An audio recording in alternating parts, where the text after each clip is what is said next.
Teman-teman pernah mikir nggak, kira-kira nanti kalau udah tua apa ya yang akan kita sesali terkait soal keuangan? Jujur aja sih, nggak ada yang mau terjebak dalam penyesalan, apalagi soal uang yang bisa mempengaruhi kualitas hidup kita dan juga keluarga kita. Nah, mari kita bedah beberapa penyesalan finansial yang biasanya sering muncul di hari tua dan bagaimana cara menghindarinya dari sekarang. Salah satu penyesalan yang paling umum adalah tidak mulai menabung dan berinvestasi lebih awal. Banyak dari kita, terutama yang masih muda, merasa penghasilan masih pas-pasan dan berpikir nanti aja deh investasinya kalau sudah punya uang banyak. Padahal kunci dari investasi itu adalah compound interest atau keuntungan yang bertambah.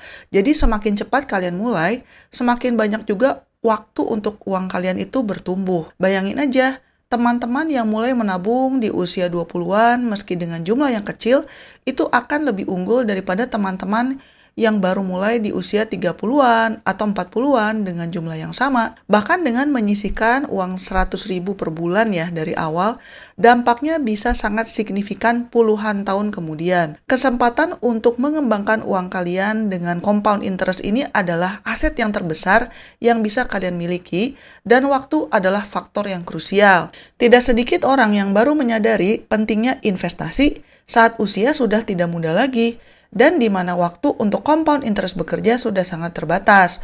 Mereka mungkin melihat teman-teman sebaya yang sudah mulai investasi dari lama menikmati hasil yang jauh lebih besar. Penyesalan ini seringkali dibarengi dengan rasa, wah, coba kalau tahu dari dulu ya.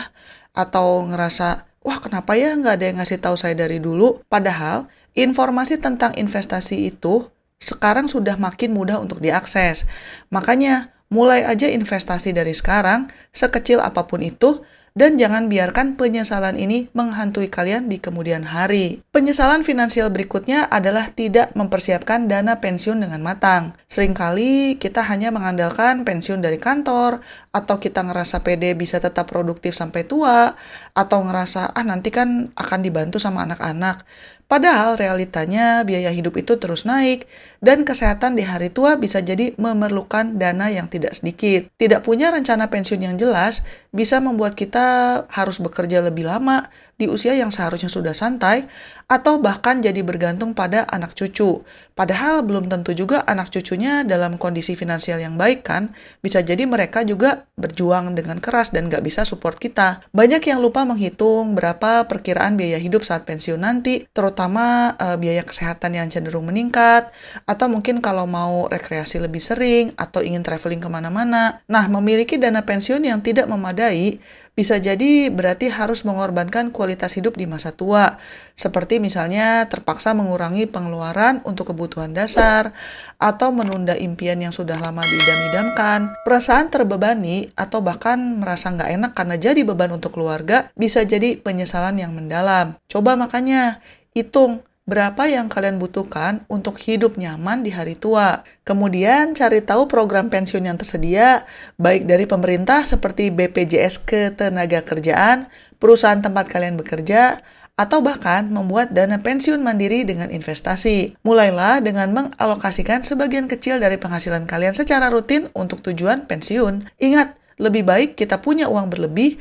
daripada kekurangan saat menghadapi masa pensiun. Kemudian, ada juga penyesalan finansial karena terlalu boros dan tidak mengelola uang dengan bijak. Godaan diskon, tren terbaru, atau gaya hidup hedon memang sulit dihindari di era konsumsi seperti sekarang. Banyak orang yang ngerasa terjebak dalam ngerasa, nggak mau kalah, atau yang sering disebut dengan fear of missing out atau FOMO, dan akhirnya membeli barang-barang yang sebenarnya tidak dibutuhkan hanya karena melihat orang lain memilikinya. Tapi, pengeluaran yang tidak terkendali bisa menjadi bumerang, apalagi kalau sampai terjerat utang konsumtif seperti utang kartu kredit atau utang pinjaman online yang berbunga tinggi. Utang ini ibarat lubang hitam yang bisa menguras penghasilan dan menumpukan beban finansial di pundak kita. Di hari tua, Utang-utang ini bisa menjadi beban yang sangat berat dan menguras tabungan yang seharusnya bisa membuat kita menikmati masa pensiun. Bisa jadi uang pensiun yang sudah susah payah kita kumpulkan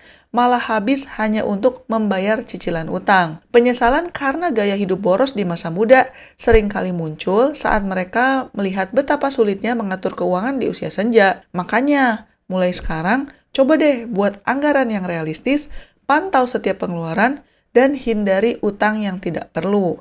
Kalaupun harus berhutang, pastikan itu untuk hal-hal produktif seperti investasi, modal usaha, atau pembelian aset yang nilainya bisa bertambah di kemudian hari. Disiplin dalam mengelola keuangan adalah kunci untuk terhindar dari jeratan utang yang menyesakan di hari tua.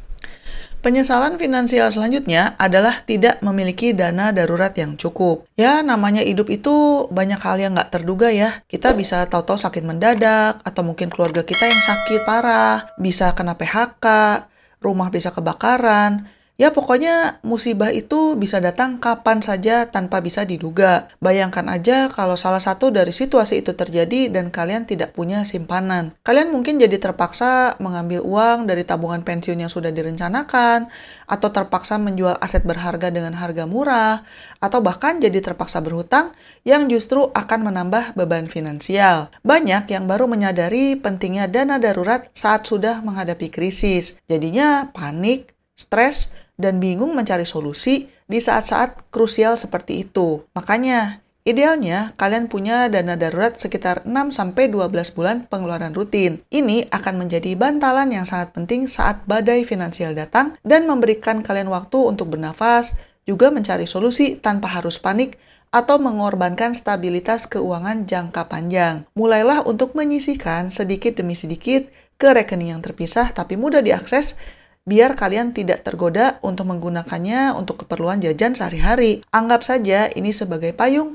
yang akan melindungi kalian saat ada hujan yang tidak terduga. Kemudian, banyak juga yang menyesal karena tidak mengalokasikan dana untuk pendidikan atau pengembangan diri. Di dunia yang sangat cepat berubah, keterampilan dan pengetahuan yang relevan itu sangat penting. Pekerjaan kita bisa jadi digantikan oleh teknologi dan industri juga terus berkembang. Kalau kita tidak berinvestasi ke diri sendiri, ini bisa membuat kita tertinggal dalam persaingan kerja, kesulitan mencari pekerjaan baru, atau bahkan kehilangan peluang bisnis yang menjanjikan. Penyesalan ini biasanya muncul ketika lihat teman-teman sebaya yang terus belajar dan beradaptasi, dan kini sudah memiliki karir yang lebih baik dari kalian, atau misalnya mereka punya usaha atau bisnis yang lebih sukses dari kalian, tapi merasa iri saja tidak cukup. Jangan sampai kita ngerasa stuck atau terjebak dan merasa tidak punya pilihan lain dalam hidup selain bertahan di pekerjaan yang kurang memuaskan. Makanya, jangan ragu untuk mengambil kursus, ikut seminar, membaca buku, atau bahkan mengejar gelar yang lebih tinggi yang bisa meningkatkan nilai jual kalian. Ini adalah investasi jangka panjang yang akan sangat bermanfaat di masa depan, tidak hanya dari segi finansial, tapi juga kepuasan pribadi dan relevansi di dunia kerja.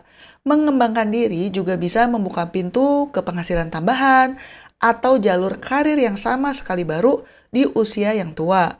Ingat, belajar itu kan seumur hidup ya, dan investasi yang terbaik adalah investasi ke diri sendiri. Dan penyesalan finansial yang terakhir adalah tidak memiliki asuransi yang memadai. Banyak dari kita yang merasa asuransi itu buang-buang uang atau nggak penting sampai terjadi hal-hal yang tidak terduga. Padahal asuransi, baik itu asuransi kesehatan, jiwa, atau properti, bisa berfungsi sebagai jaring pengaman finansial tambahan. Bayangkan saja, biaya pengobatan penyakit kritis bisa sangat besar dan menguras seluruh tabungan yang sudah kalian kumpulkan seumur hidup. Atau misalnya, gimana tuh keluarga bisa bertahan kalau yang mencari nafkah tiba-tiba berpulang gitu. Tanpa asuransi yang cukup, satu kejadian tak terduga saja bisa menjerumuskan kalian atau keluarga ke dalam kesulitan finansial yang parah di hari tua. Perasaan menyesal karena tidak melindungi diri dan orang-orang tercinta dengan baik bisa jadi sangat menyakitkan. Makanya,